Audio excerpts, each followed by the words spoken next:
God's love on a cold morning. Waking up on a cold morning, I realized how warm my bed is. The bed that had kept me warm through the night, the place that had cradled me in my dreams, gave me rest and recovery from the previous day. Now night has come to an end, and the morning light is calling me into the world, to face a new day and realize that God is calling me into the world, into the challenges, obstacles, and lives of others.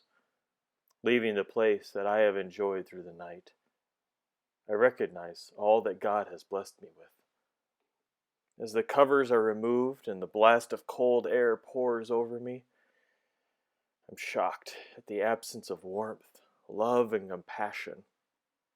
For a split moment, I wonder if I should leave the bed or simply stay here in comfort. I move forward and recall that I am being called today to recognize those who did not have the warm bed in which to rise, to share the warmth of love with those who are longing for it, to trust that God will use me as an instrument in the cold, isolating, and harsh world.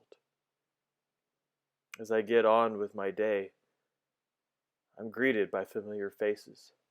It warms my heart to care and share on this journey with them. Yet then I encounter faces that I have never seen before, saddened, dirty, different than my own, and yet so familiar to my own that I recognize that God is in both of our lives. I greet them as I do my own friends. For a moment, a light shines from their face, and I see God between us.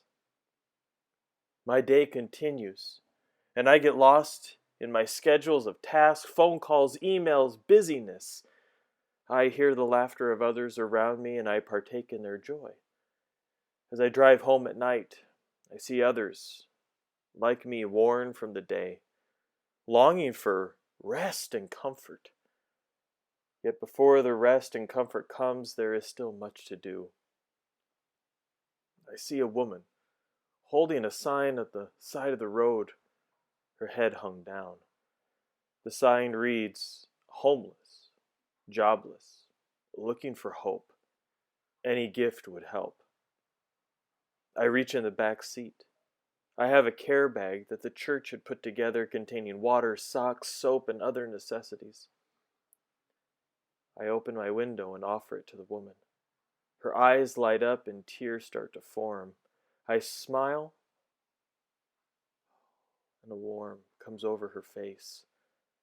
She softly says, "Thank you." She returns back to her corner and is amazed at all that is in the bag. Her eyes shifted from one item to the next. It's as though I gave her a treasure chest. As I get home and make dinner, I think about the day.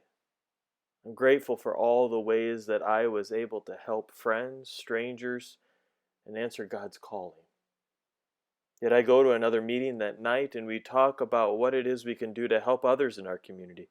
There are children who do not have enough supplies to go to school. There are people who are going hungry. There are people who are lonely. There are others who we do not know their needs. At the meeting, I get lost in the impossible task of caring for everyone in the community. The meeting ends with prayer. God, allow us to be your instruments to care for all that you have made. Let us be reminded that like the birds of the air, you shall give us food to eat and a place to rest. I'm reminded of the place that I have come home to. A place to make a meal, a place to call my own, a place where I am safe. As I go to prepare for bed, I am longing for rest and the warmth that I left that morning. However, as I crawl into it, I am met with cold sheets. I move about to warm them. Here I am reminded, I am the one bringing the warmth. I am the one bringing the love to people. I am the one who gives thanks to God for it all. However, my next thought reminds me of the name of God. I am. I am humbled to be reminded that God continues to use me and share with me all that God has to be that instrument.